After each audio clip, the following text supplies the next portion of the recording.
¿Qué harías si el mundo que conoces se desmoronara en un instante, convertido en trueno y polvo? Para Mara Kestrel, una viuda que vivía en el rincón más solitario de la frontera texana, esa pregunta dejó de ser teoría y se volvió realidad pura. No fueron bandidos ni enfermedades quienes la visitaron aquella tarde, sino la tierra misma temblando bajo el peso de miles de bisontes desbocados. En medio de ese infierno corría un pequeño comanche, aterrado como un venado recién nacido. Esa decisión impulsiva, salvarlo antes de que la estampida lo aplastara, cambiaría su vida para siempre. Mara pensó que el peligro había pasado, pero cuando amaneció al día siguiente, comprendió que la verdadera prueba apenas comenzaba. 150 guerreros de élite, los Stormcrest Riders, se alzaban frente a su puerta, silenciosos como piedras. El calor seco del Panhandle en agosto era casi una manta sofocante. Pesaba sobre el aire y hacía arder la tierra cuarteada. Mara lo sentía resbalar desde la frente hasta el cuello, junto con ese ardor áspero en la garganta que dejan los días sin viento. Desde el porche de su pequeña cabaña observaba el horizonte. Una línea ondulante donde el cielo pálido se perdía sobre un mar de hierba amarillenta. Ya habían pasado 2 años desde que su esposo, Harlan Dean, muriera por la mordida de una serpiente, dejándola sola con aquel terreno de 160 acres, un mulo testarudo llamado Buckshot, y una fortaleza interior tan dura como el propio desierto. Black Creek Crossing no era gran cosa, solo la cabaña, un granero y un pozo que, por algún milagro, nunca se secaba. Estaban encajados en un pequeño hondo que apenas ofrecía abrigo contra el viento interminable. El pueblo más cercano, Redemption, quedaba a un día entero de caballo, y a Mara eso le venía bien. La gente del pueblo, con sus miradas cargadas de lástima y sus murmullos sobre una mujer viviendo sola, podía ser más dura que cualquier sequía. Aquel día revisaba las correas del sillín, preparándose para recorrer el arroyo y revisar sus trampas, cuando lo sintió. No un sonido, sino una vibración, un zumbido profundo que parecía salir del mismo corazón de la tierra. Era un presentimiento que reconocía. Un rumor primitivo que anunciaba peso y movimiento descomunal. Buckshot, atado al poste del porche, empezó a inquietarse, tirando de la cuerda con las orejas rígidas. Mara entrecerró los ojos protegiéndose del sol mientras buscaba algo en el horizonte del norte. Al principio no vio nada. Luego apareció una mancha oscura, baja, extendiéndose como una nube que no era nube. Un velo espeso de polvo avanzaba, creciendo, tragándose el cielo. El retumbo cambió, volviéndose una vibración más fuerte en su pecho. «¡Búfalos!», murmuró con la voz tensa. Pero no era una manada tranquila, era una estampida. El pánico quiso subirle por la garganta, frío y punzante, pero Mara lo apartó con la determinación que Harlan le había enseñado. En la frontera, el pánico no sirve. Su mente corrió buscando opciones.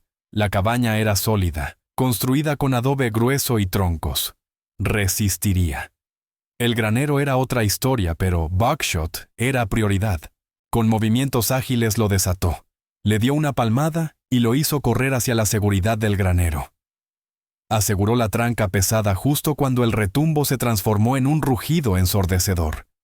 Corrió hacia la cabaña levantando polvo rojo con sus botas. El suelo ya temblaba bajo sus pies. Dentro, cerró la puerta con un golpe y echó el cerrojo, mientras el sonido de la estampida golpeaba las paredes como un martillazo constante. Tomó su rifle Winchester del gancho sobre la chimenea, no para detener a los animales. Sería como intentar frenar el mar con una taza, sino por la calma que le daba su peso familiar. Miró por una rendija entre las tablas de la ventana. El frente de la manada apareció por la colina, una ola espesa de pelaje oscuro, cuernos y vapor. No corrían, avanzaban como una sola criatura gigantesca, empujada por un miedo ciego y salvaje. El rugido de cascos lo llenaba todo, un trueno continuo que borraba cualquier otro pensamiento. La cabaña misma gimió bajo el temblor. Una taza de metal cayó de un estante sin que Mara llegara a oír su golpe en el suelo. Por un momento eterno, contempló el río vivo de carne y furia cruzando su tierra. Pasaban tan cerca de la cabaña que podía sentir el aire arder a su paso. Entre el polvo y el caos, algo brilló distinto. Una mancha de color, pequeña, del tamaño de un niño que apenas le llegaría al hombro. Y corría con desesperación. Era un niño. Un pequeño nativo, con el cabello oscuro volando detrás, las piernas moviéndose sin esperanza frente a la masa enloquecida. Seguramente había quedado atrapado mientras cazaba animales pequeños cuando comenzó el terror. Corría por el borde de la manada, pero ese borde se deshacía con cada nuevo animal que empujaba desde el centro. Tropezó, cayó, se levantó, el rostro desfigurado por el miedo. Un toro enorme, con los ojos blancos de pánico, viró directo hacia él. Mara no pensó. Actuó. Abrió de golpe la puerta de la cabaña. El rugido de la estampida le golpeó la cara como un viento ardiente. Con el Winchester en las manos, supo que no podía detener al toro, ni con un tiro exacto ni con un milagro. Pero sí podía desviarlo. Apuntó alto, varios metros por encima de los cuernos del animal, y disparó. El estallido del disparo, agudo y limpio, cortó el trueno de los cascos. El toro, ya fuera de sí, se espantó al oírlo. Giró brusco, llevándose consigo su propia fuerza descontrolada y alejándose del niño. Era suficiente. Era todo lo que podía hacer por él. ¡Aquí! ¡Corre hacia aquí!, gritó, su voz tragada casi por completo por el estruendo. ¡A la cabaña! ¡Corre!, quiso gritarle Mara, y el muchacho giró la cabeza de golpe. Vio su figura sola, plantada en el marco de la puerta, con el rifle aún humeando entre sus manos. Durante un latido pareció dudar, atrapado entre el miedo aprendido hacia una mujer blanca y el terror inmediato de morir bajo aquel mar de pezuñas. Mara agitó el brazo con desesperación, una señal clara, casi suplicante. Aquello lo sacó de su trance. El niño avanzó como pudo, tropezando, medio corriendo y medio cayéndose, hacia el refugio que le ofrecía la entrada de la cabaña. Detrás de él, el suelo vibraba con una mezcla de cuernos y furia. Mara se inclinó hacia adelante, atrapó su brazo flaco y fuerte como un junco, y lo arrastró adentro con toda la fuerza que tenía. Cerró la pesada puerta de roble justo cuando media tonelada de bisonte raspó la pared exterior, haciendo estremecer cada tablón de la casa. Mara se apoyó contra la madera, respirando entrecortado, el olor a polvo y pólvora llenándole el pecho. Afuera, el estruendo seguía sin descanso. El muchacho quedó tendido en el suelo, jadeando, su cuerpecito temblando como si estuviera a punto de romperse. No tendría más de 9 o 10 años, vestido apenas con un taparrabos de piel y mocasines. Un tajo profundo le cruzaba la sien y su pierna derecha estaba torcida de una manera que helaba la sangre. El hueso asomaba cruelmente. Sus ojos, oscuros y llenos de dolor, se fijaron en los de Mara. No había gratitud en ellos, solo miedo acorralado. Ella levantó las manos mostrando las palmas, el gesto universal de paz. «Estás a salvo», murmuró con suavidad, aún sabiendo que quizá no entendía sus palabras. «Ya estás a salvo». Afuera, la furia de las llanuras seguía tronando, pero dentro de aquella cabaña de adobe, comenzaba a gestarse una tormenta distinta. La estampida duró otros 20 minutos. Un rugido interminable que parecía querer arrancar la casa desde sus cimientos. Cuando al fin empezó a disiparse y el bramido quedó reducido a un eco lejano, un silencio extraño se apoderó del lugar, roto solo por la respiración agónica del niño. Mara se separó de la puerta, sintiendo cómo la adrenalina la abandonaba y dejaba en sus músculos un temblor agotado. El muchacho se había arrastrado hasta un rincón, encogiéndose sobre sí mismo, observándola como un cachorro de coyote asustado. Su pierna estaba hecha un desastre. El hueso había salido a través de la piel, una fractura limpia pero espantosa que necesitaba atención inmediata. Con calma, susurró, manteniendo la voz baja, tranquila. No voy a hacerte daño. Necesito ver tu pierna. Se movió despacio, buscando un cubo de agua junto al fogón y rasgando trozos de una sábana limpia. Sus manos se movían con práctica firmeza. Harlan, con todos sus accidentes, le había enseñado a colocar huesos, coser heridas y enfrentar fiebres con la obstinación de quien no tiene otra opción. Cuando ella se acercó, el niño retrocedió más, pegándose a la pared, soltando un gruñido bajo, casi animal. Mara se detuvo a unos pasos, dejando el agua y las telas en el suelo. «Sé que tienes miedo», dijo suavemente. «Pero si no arreglamos eso, perderás la pierna o algo peor». Señaló la herida y luego imitó el gesto de limpiarla y vendarla. El niño la observó, sopesando cada movimiento contra los años de advertencia sobre los blancos. Miró su pierna destrozada, la sangre oscura en las tablas, y un destello de comprensión, o simplemente desesperación, cruzó su rostro. Asintió apenas, con un gesto mínimo. El trabajo fue brutal. Mara tuvo que limpiar la herida mientras contenía el propio mareo al ver el hueso astillado. Le dio al niño una tira de cuero para morder.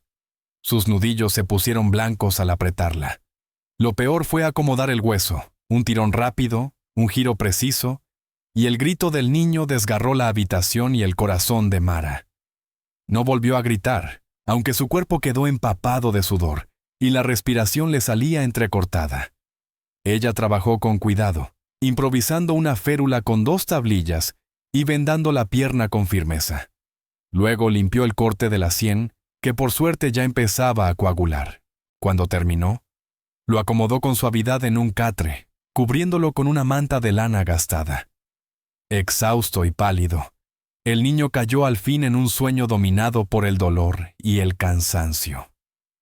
Mara pasó las siguientes horas tratando de poner su mundo en orden. Los bisontes habían arrasado su pequeño huerto, dejándolo hecho papilla. Un tramo de la cerca había desaparecido como si jamás hubiera estado allí, pero la cabaña, el granero y el pozo seguían en pie. Buckshot estaba asustado, pero ileso. Podría haber sido peor. Cuando el atardecer pintó el cielo de naranja y violeta, Mara se sentó a la mesa pequeña, limpiando el rifle, el olor del aceite llenando la cabaña silenciosa. El niño dormía, respirando poco pero de manera constante. Ella se preguntaba quién sería, dónde estaría su familia. Era Comanche, casi sin duda, por los mocasines, por la pluma de halcón atada en su cabello. Un pueblo orgulloso y feroz, que ya casi no se acercaba a los asentamientos desde el último tratado. ¿Estarían cazando?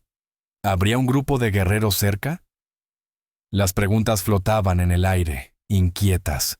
Un golpe firme y autoritario en la puerta la hizo sobresaltarse. Mara aferró el Winchester con fuerza. Las visitas eran raras, y las inesperadas casi nunca traían buenas noticias. Mara Kestrel. La voz de un hombre sonó al otro lado, cargada de una seguridad arrogante que ella conocía demasiado bien. «Sé que estás ahí dentro. Vi pasar la estampida y vine a asegurarme de que sigues entera. Reddick Vale». La mandíbula de Mara Kestrel se tensó. Vale era un ganadero poderoso que había comprado miles de acres al norte. Un hombre cuya ambición solo era igualada por su crueldad. Nunca había escondido que deseaba sus tierras. Black Creek era la única fuente de agua fiable en kilómetros, y su cabaña estaba justo en el punto más accesible. Mara se acercó a la puerta, el rifle sostenido con calma a su costado. «Estoy bien, señor Vale», respondió desde adentro. «Pues abre, no es manera de conversar a través de una tabla». Con un suspiro resignado, levantó la tranca y abrió solo un resquicio, bloqueando la entrada con el cuerpo. Vale estaba en el porche, escoltado por 2 de sus hombres, tipos con la mirada dura de quienes cobran por quebrar huesos, no por hablar. Vale era un hombre corpulento, vestido demasiado elegante para la frontera. Su rostro rojizo y su sonrisa fina daban náuseas, tal como pensé. tan dura como un pedazo de cuero viejo, murmuró, escaneando su rostro antes de mirar por encima de ella hacia el interior oscuro. Una mujer no tiene por qué estar sola por aquí. Este lugar muerde. Mi oferta sigue en pie. Le pago bien por estas tierras. Y ya le dije que no, replicó Mara con frialdad. Esta fue la tierra de Harlan Dean. Ahora es mía. Los ojos de Vale se afilaron, clavándose en algo detrás de ella. Su sonrisa se ensanchó, pero sin un gramo de calidez. Era la expresión de un lobo que acaba de oler sangre. Vaya, vaya, susurró con un tono conspirador. Antes de que ella pudiera frenarlo, empujó la puerta y entró como si fuera dueño del lugar. Sus hombres lo siguieron, cargando el espacio de una amenaza muda. Vale caminó directo hacia el catre donde dormía el niño comanche. ¡Un indio!, escupió, tocando con la punta de su bota la pierna entablillada. El niño gimió en su sueño, sin despertar. ¿Ocultas a un salvaje, Mara Kestrel? ¿Sabes lo insensato que es esto? Los comanches son víboras. Traes a uno y pronto vendrá todo el nido. Es un niño, dijo Mara, poniéndose entre Vale y el catre. Lo atrapó la estampida. No podía dejarlo morir. Deberías haberlo hecho, respondió Vale con un tono helado. Sus ojos brillaron con una inspiración repentina y maligna. La gente de Redemption anda inquieta. Hablan de ataques comanches al norte, de una mujer encontrada muerta. Imagina la historia. Una viuda sola, dando cobijo a un piel roja. Alzó la ceja. Un relato trágico, perfecto para convencer al mariscal territorial de que estas tierras necesitan una mano más firme. Alguien que sepa lidiar con el problema nativo. La amenaza quedó colgada en el aire como humo espeso. Ya no era intimidación. Era el boceto de la historia que contaría después de su accidente.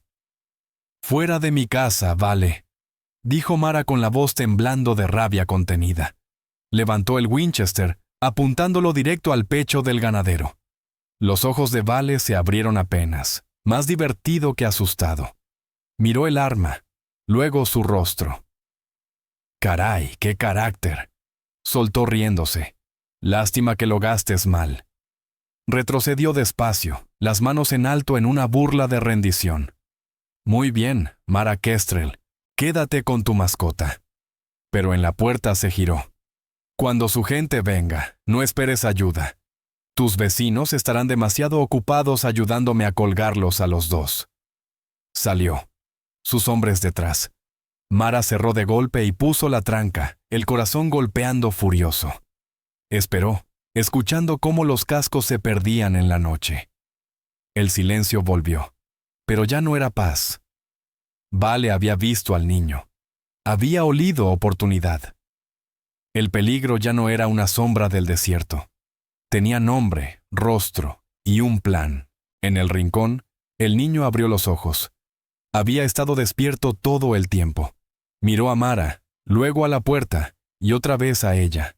El miedo seguía allí, pero ahora se mezclaba con otra cosa, un entendimiento compartido. Tenían un enemigo común, y ese enemigo ya iba camino al pueblo para levantar una tormenta. Esa noche, dormir fue imposible. Mara cabeceó en la silla junto al fogón apagado, el Winchester sobre las piernas. Cada susurro del viento, cada graznido lejano la hacía estremecer. Soñó con el rostro soberbio de Vale, con cascos tronando, con ojos que la acusaban. Y cuando por fin cayó en un sueño más profundo, justo antes del amanecer, fue un descanso pesado, sin sueños, que poco alivio trajo. Lo que la despertó fue el silencio, un silencio antinatural, tan profundo que parecía tragarse cada sonido del amanecer. No había grillos, ni trinos anunciando la salida del sol, ni el susurro de la hierba en la brisa. El mundo, allí afuera, contenía la respiración. Era el tipo de quietud absoluta que precede a un tornado o a una matanza. Una luz grisácea se filtraba por las rendijas de las ventanas. Mara Kestrel se enderezó, la espalda protestando, los sentidos completamente alerta. El niño también estaba despierto, sentado, rígido, con miedo en los ojos, pero con una especie de expectativa solemne. Mara se levantó y caminó en silencio hasta la ventana. Abrió el postigo apenas un dedo y miró afuera. Su corazón se detuvo. Todo había cambiado. Su pequeño patio polvoriento había desaparecido.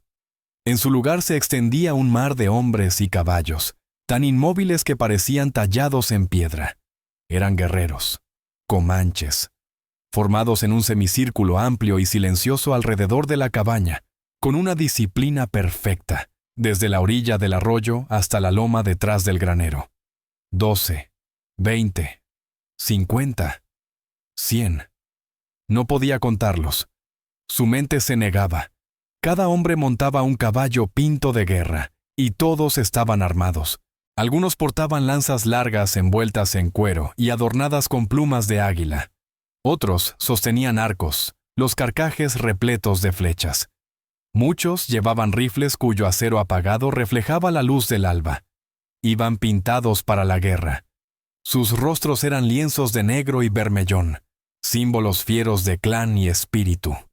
Sus torsos desnudos mostraban cicatrices de batallas antiguas y de danzas del sol.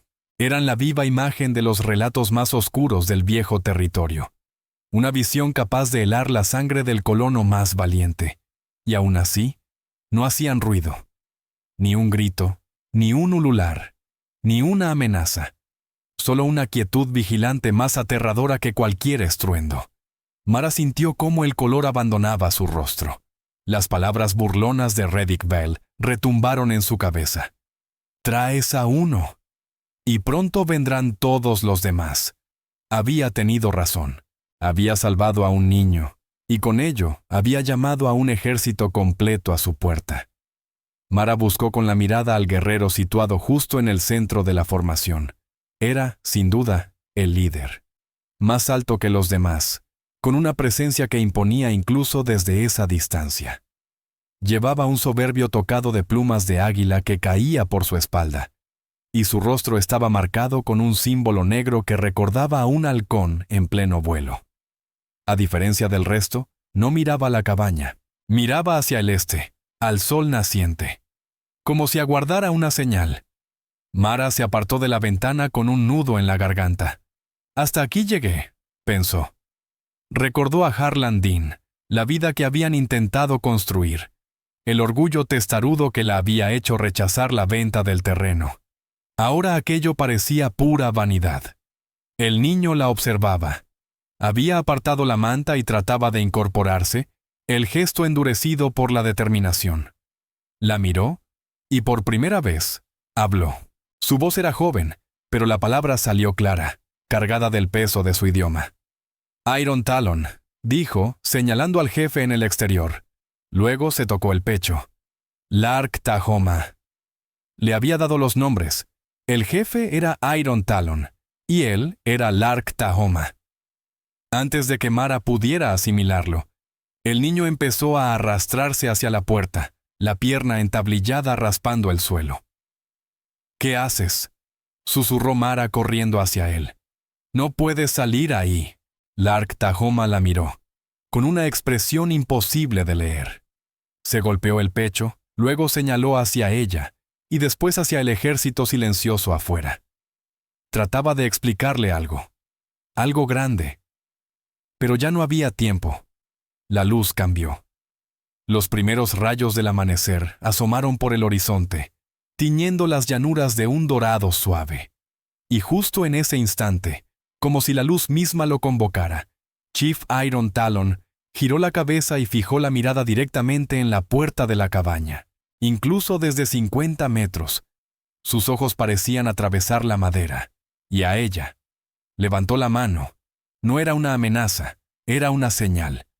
Con un movimiento fluido, todos los guerreros desmontaron. Más de 100 pares de mocasines tocaron la tierra seca al unísono, como un suspiro colectivo. No desenvainaron sus armas, no avanzaron. Solo se quedaron de pie junto a sus caballos, todos mirando hacia su hogar, aguardando. La precisión del gesto era sobrecogedora y aterradora. Los Stormcrest Riders comprendió Mara con un vuelco en el estómago.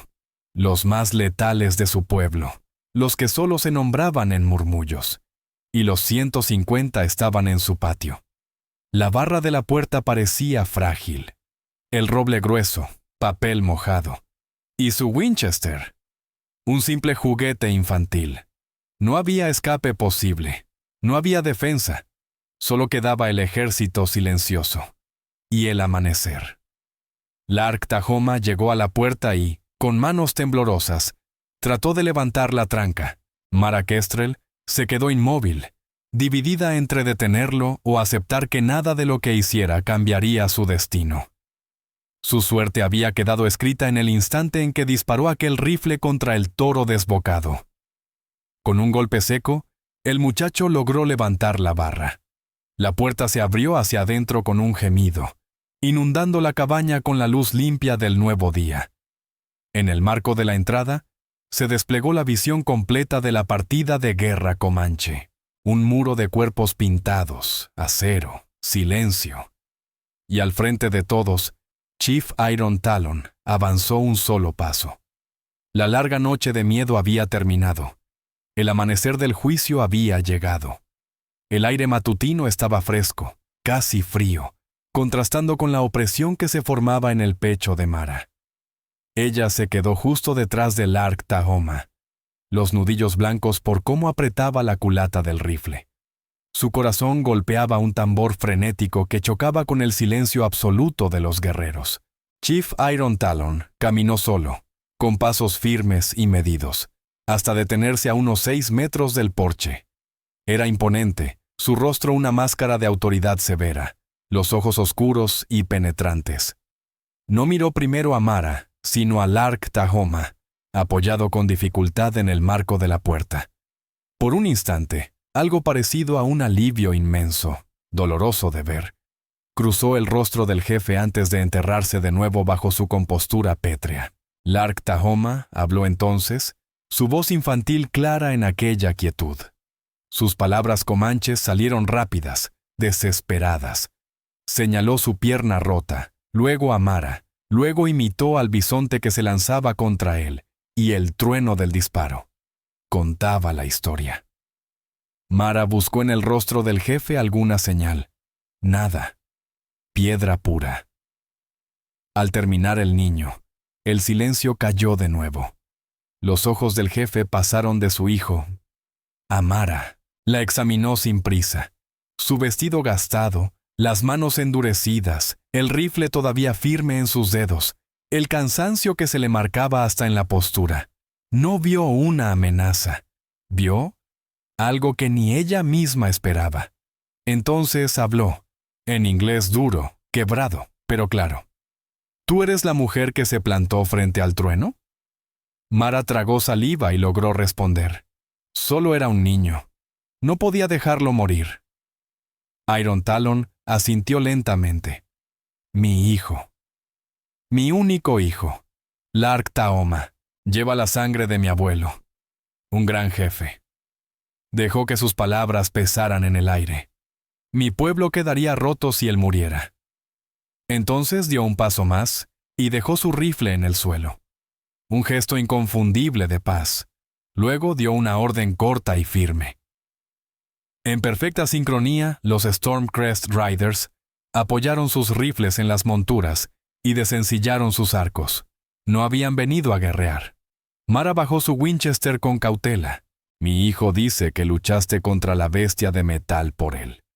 Continuó Iron Talon, señalando hacia las vías del tren muy al sur. El niño había confundido el disparo con el ruido de un tren. No, corrigió el jefe. Tú disparaste para desviar al gran toro. Lark Tahoma te debe la vida. Y una vida salvada al hijo de un jefe. Es una deuda para todo su pueblo. Alzó la mano nuevamente. 2 guerreros avanzaron guiando un caballo magnífico. Una yegua castaña brillante, con una mancha blanca en la frente, más fina que cualquiera que Mara hubiera visto jamás. También traían fardos envueltos en piel de bisonte. Este es un obsequio, dijo Iron Talon. Una buena montura. Mantas de invierno. carne ahumada para llenar tu hogar. Hizo una pausa. No basta. Una vida no se paga con bienes. Su mirada se clavó en los ojos de ella. Nos quedaremos. Guardaremos este lugar. Mi hijo no puede ser movido hasta que sane. Estás bajo la protección de mis guerreros. Así manda la ley de nuestro pueblo. Mara quedó muda. Los 150 guerreros más temidos de las llanuras no habían venido a matarla. Habían venido a ser su guardia personal. La realidad era absurda, imposible, difícil de comprender. Mientras tanto, una escena muy distinta se vivía en el pueblo de Redemption. Reddick Valley había cabalgado toda la noche, llegando al salón poco después de la medianoche. Irrumpió empujando las puertas, el rostro deformado por una furia fingidamente justa. «¡Los Comanches!», rugió ante los borrachos y jugadores que quedaban despiertos. «Están en movimiento. Una partida de guerra, a menos de 10 millas». En cuanto Reddick Vale terminó de gritar, el salón quedó en un silencio helado. Los hombres se apartaron de sus naipes y de sus vasos, el color saliendo de sus rostros bajo la luz amarillenta de los faroles. Sheriff Bram Calder, un hombre agotado, con bigote caído y ojos cansados, se levantó pesadamente de su mesa en el rincón. «¿Qué estás diciendo, Vale?», preguntó Calder con voz áspera. «¿Los viste tú mismo?». «Con estos ojos», mintió Vale, inflando la voz con falsa sinceridad. «Salí a ver si Mara Kestrel había sobrevivido a la estampida. ¿Y qué encuentro? Su cabaña llena de ellos. Tiene a un jovencito adentro». «Un explorador, seguro», dijo otro hombre. «O está prisionera, o Dios nos perdone, es cómplice», añadió Vale con teatral indignación. Un murmullo de rabia y miedo recorrió el salón. La palabra cómplice era veneno puro. «Está del lado de esos salvajes», gritó uno de los hombres de Vale desde el fondo. «Usarán su casa para atacar el pueblo». La chispa había caído en pólvora seca. Años de miedo, rencor y rumores sobre los Comanches prendieron de inmediato. Algunos hombres habían perdido familia en viejas incursiones. Otros deseaban tierras. Otros simplemente estaban borrachos y hambrientos de una excusa para pelear. Todos se levantaron a la vez. «Esperen», dijo Sheriff Bram Calder alzando la mano. «No vayamos tan rápido. Mara es una mujer decente. Terca, sí, pero decente. Iré al amanecer con mi ayudante. Veremos qué pasa. Para el amanecer ya pueden estar quemando nuestras casas», bramó Vale, manejando a la multitud como si fueran marionetas. «Calder, ¿estás con nosotros o contra nosotros? ¿Vas a defender la ley? ¿O a una traidora que abrió su puerta a asesinos pintados?» «Necesitamos una partida. Montemos ahora». La multitud lo repitió como un eco violento. El sheriff veía cómo el control se le escapaba entre los dedos.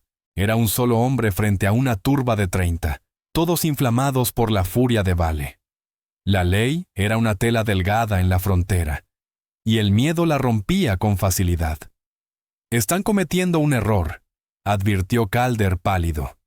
«Si salen así, sin pensar, provocarán una guerra que bañará de sangre todo el territorio».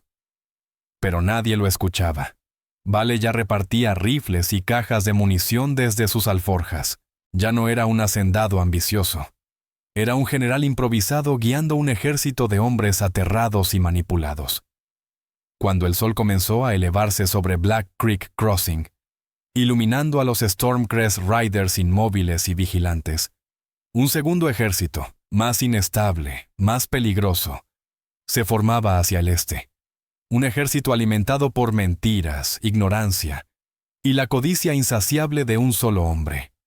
La escena estaba preparada para el choque, y la pequeña cabaña de Mara Kestrel sería el centro del torbellino que decidiría el destino de todos. El sol siguió subiendo, borrando el frío del amanecer y encendiendo las llanuras bajo su resplandor implacable.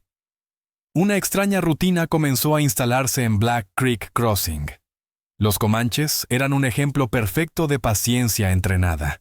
Formaron un perímetro, atendieron a sus caballos, revisaron sus armas. Cada movimiento era preciso, sobrio, seguro. Lark Tahoma fue trasladado del catre a un lecho de pieles suaves traídas por los guerreros.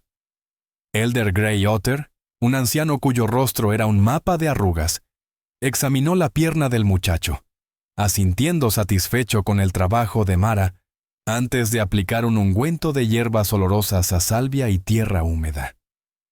Mara se encontró viviendo una escena surrealista, una burbuja doméstica, rodeada por un ejército. Para comunicarse con Chief Iron Talon, usaban una mezcla de su inglés entrecortado, gestos simples y las traducciones ocasionales de Lark Tahoma. Mara supo que estaban en una cacería ceremonial cuando el muchacho, intentando demostrar valentía persiguiendo un antílope solitario, se alejó demasiado y quedó atrapado por la estampida. Lo habían buscado toda la noche, angustiados, hasta encontrar sus huellas mezcladas con la tierra revuelta de los bisontes, que los condujeron directamente a su cabaña.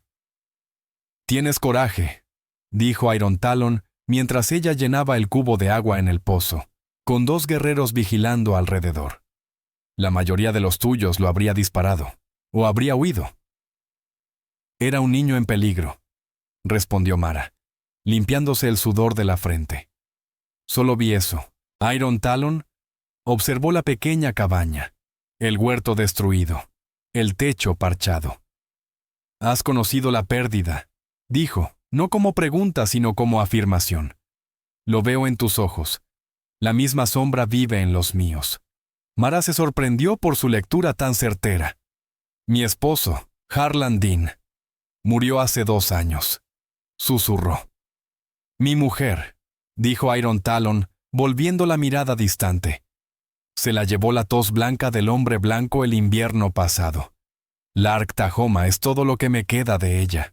En ese instante, la distancia entre ellos, de historia, de cultura, de lengua, pareció encogerse. Él no era solo un jefe temible, ella no era solo una colona solitaria.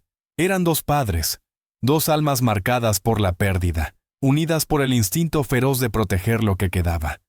Un respeto silencioso, frágil pero real, comenzó a tejerse entre ambos. Pero mientras esa alianza nacía junto al arroyo, la tormenta en Redemption alcanzaba su punto máximo. Sheriff Bram Calder había logrado retrasar a la Reddick Posse apenas unas horas. Pero cada minuto su autoridad se desmoronaba más. Los hombres de Reddick Vale se movían por el pueblo sembrando rumores como si lanzaran chispas en un campo seco. Decían que los comanches habían capturado a la viuda Mara Kestrel, que la habían torturado, que planeaban usar su pozo para envenenar el agua de Redemption. Las historias se volvían más retorcidas y absurdas a cada repetición. Pero en medio del miedo, la gente las creía.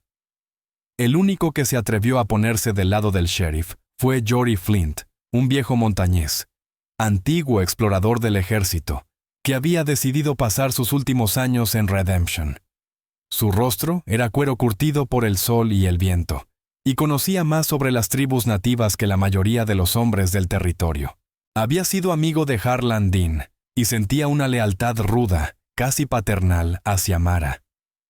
Encontró a Sheriff Bram Calder en su oficina, limpiando una escopeta con una resignación amarga.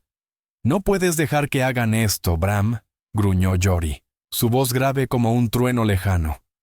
«Vale está mintiendo descaradamente». Los comanches, sobre todo los Stormcrest Riders, no se comportan así. No envían a un niño como explorador y no se esconden en la cabaña de un campesino para preparar una emboscada. No tiene ningún sentido. «Lo sé», murmuró Calder sin levantar la vista. «Tú lo sabes. Pero hay 40 hombres ahí afuera cargando sus rifles. Y ellos no lo saben».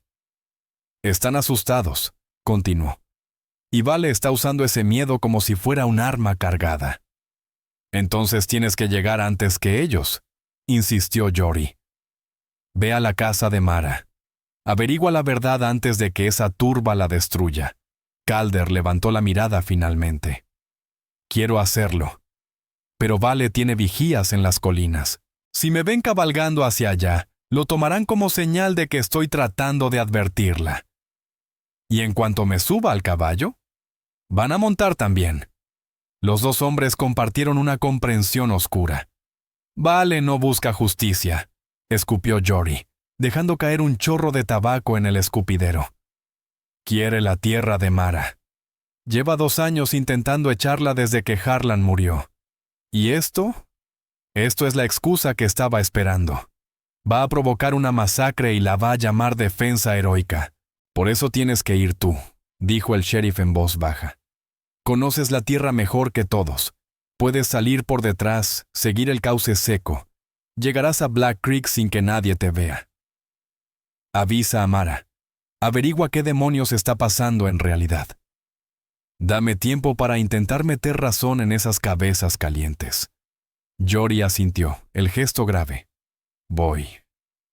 Pero Bram... Si Vale y sus hombres llegan primero, no quedará nada que advertir. Sin decir más, Jory salió por detrás de la oficina. En cuestión de minutos, estaba montado en su caballo más veloz. Una palosa nervudo que salió disparado entre callejones y cañadas ocultas. Jory se inclinó sobre el cuello del animal, cabalgando contra el tiempo, y contra una mentira que crecía para convertirse en tragedia. En el rancho, el calor de la tarde caía pesado. Mara Kestrel compartió algo de su escaso café con Chief Iron Talon, que lo bebió con una solemnidad curiosa. Lark Tahoma dormía tranquilo, el ungüento de hierbas aliviando su dolor.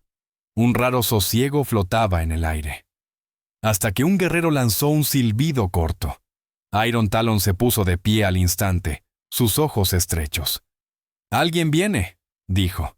«¡Un jinete! ¡Rápido!». El corazón de Mara dio un salto. «Vale», susurró, aterrada.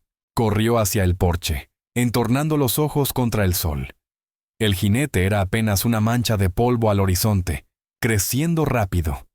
Pero la forma de montar, la figura encorvada y endurecida. «Es Jory Flint», exhaló, sintiendo un alivio fugaz. «Caleb Vance es amigo». Iron Talon lo observó con cautela. «Tu amigo cabalga como hombre con malas noticias pisándole los talones». Jory no redujo la velocidad hasta estar a 100 metros, donde varios guerreros comanches lo interceptaron con lanzas bajas. Él levantó las manos, vacías. «¡Mara! ¡Mara Kestrel!», gritó con voz ronca. Ella corrió hacia él, Iron Talon a su lado. Los guerreros abrieron paso. «¿Jory? ¿Qué ocurre?», preguntó ella, sintiendo el alivio convertirse en hielo al ver su expresión. «Es Vale», jadeó Jory. «Ha levantado una partida. 40, quizás 50 hombres. Les dijo que eres rehén, que esto es una partida de guerra lista para atacar Redemption. Están borrachos, están asustados, y vienen hacia aquí. El sheriff está intentando frenarlos, pero no podrá por mucho tiempo. Llegarán antes del atardecer». La sangre huyó del rostro de Mara. Miró el semblante endurecido de Iron Talon, y a los 150 Stormcrest Riders, que habían venido como guardianes, no como enemigos. La guardia honoraria y la turba sedienta de sangre avanzaban una contra la otra, inevitablemente. Su cabaña solitaria estaba a punto de convertirse en un campo de batalla. El sol comenzó su descenso lento y rojizo, reflejando la violencia que se acercaba. La advertencia de Jory Flint rompió la frágil calma. El rancho entero despertó como si una chispa hubiera prendido una mecha. Los guerreros Stormcrest Riders se movían con una eficiencia tan precisa que daba miedo. No había pánico, solo propósito. Bajo las órdenes cortas y firmes de Chief Iron Talon, transformaron la pequeña granja en una fortaleza improvisada. Varios hombres se deslizaron hasta el lecho del arroyo, usando la orilla como trinchera natural. Otros se esparcieron entre la hierba alta del llano, fundiéndose con el paisaje como si fueran parte de él. Un grupo de arqueros desapareció dentro del granero, listos para convertir el altillo en un nido de muerte silenciosa. «Son unos insensatos», murmuró Iron Talon. Su voz un gruñido bajo mientras permanecía en el porche junto a Mara Kestrel y Jory Flint. Vienen a un lugar de honor con la sangre encendida. Y la encontrarán. Por favor, suplicó Mara con el corazón desgarrado. Están confundidos, asustados. Reddick Vale los ha envenenado con mentiras. No son soldados, son campesinos, comerciantes. Una turba cuando huele sangre ya no escucha razón, replicó Jory, revisando el mecanismo de su rifle. Lo único que podemos hacer es que esto les cueste tanto, que retrocedan antes de convertir esto en una masacre. Justo entonces aparecieron. Una fila irregular de jinetes recortados contra el sol agonizante en la cresta del este. A la cabeza cabalgaba Reddick Vale, y junto a él, la figura tensa de Sheriff Bram Calder. No era un ejército, sino un enjambre caótico de hombres impulsados por el miedo y el whisky. La voz de Vale retumbó por la llanura. «¿Lo veis? ¡Una emboscada! ¡Luchamos por nuestros hogares!» Sheriff Bram Calder avanzó con su caballo, una bandera blanca atada al fusil. «¡No disparen!», gritó. «¡Voy a hablar!». Iron Talon asintió con brusquedad, permitiéndole acercarse. Los ojos del sheriff se abrieron al ver la escena. Mara sana, Lark Taoma, herido pero vivo. Los guerreros en posiciones defensivas, disciplina en cada movimiento. No había rehenes, no había ataque planeado. «¿Mara? ¿Estás bien?», preguntó, con la voz tensa. «Estoy bien, Bram», respondió ella. «Todo esto es un terrible malentendido». El sheriff se volvió hacia Iron Talon. «Tienes que retirar a tus hombres. Déjame a mí arreglar esto». El desprecio del jefe comanche era palpable. «Tu ley no protegió a mi hijo. Esta mujer sí. Ahora tu ley llega con armas», sentenció. «Dile a tu mentiroso que se lleve a su manada, o los enviaremos al mundo de los espíritus». No había negociación posible. Calder regresó derrotado, sabiendo que era la última oportunidad. Mara Kestrel salió a campo abierto con las manos en alto. «¡Escúchenme!», gritó. «Les están mintiendo». Solo un niño se lastimó. Su gente vino en paz. «La amante de los salvajes habla», rugió Vale. «No la escuchen». Desde el fondo de la partida, un hombre nervioso se asustó con una sombra. Su rifle tronó. El disparo falló, pero fue la chispa que encendió el barril de pólvora. El mundo estalló. La Reddick Pose avanzó en caos, y la respuesta fue fulminante. Tiros precisos desde el arroyo derribaron a los primeros jinetes. Flechas silenciosas salieron del granero, encontrando su blanco sin fallar. La carga se deshizo en un combate brutal y desigual. Al ver el ataque tambalear, Iron Talon lanzó una orden. Una docena de guerreros ocultos en la hierba surgieron como sombras y arremetieron por el flanco. Los colonos, atacados por dos lados, rompieron filas y huyeron, su valor evaporándose en el crepúsculo. Vale vio su pequeño ejército, su intento de poder, desmoronarse en una retirada vergonzosa. Su rostro se torció en odio. Él solo veía una culpable, Mara Kestrel. Dando rienda suelta al caballo, se lanzó hacia ella, el revólver apuntando a matar. Pero olvidó al niño. Desde la entrada de la cabaña, Lark Tahoma lanzó una pequeña figura tallada. Golpeó al caballo, que se encabritó de golpe. El disparo se desvió, astillando el techo del porche. Ese instante bastó para Iron Talon. Un destello de movimiento. Saltó desde el porche, embistió a Vale y lo arrancó de la silla. El hombre cayó pesadamente, el arma volando de su mano. Antes de que pudiera moverse, el jefe comanche ya estaba sobre él, una hoja brillante en la garganta. La batalla se congeló. Toda la partida miraba a su líder derrotado. «¡Jefe, no!», gritó Sheriff Calder, avanzando con las manos levantadas. «Déjelo a la ley». Los ojos de Iron Talon ardían como brasas. «Este hombre trajo guerra al lecho de mi hijo enfermo», escupió.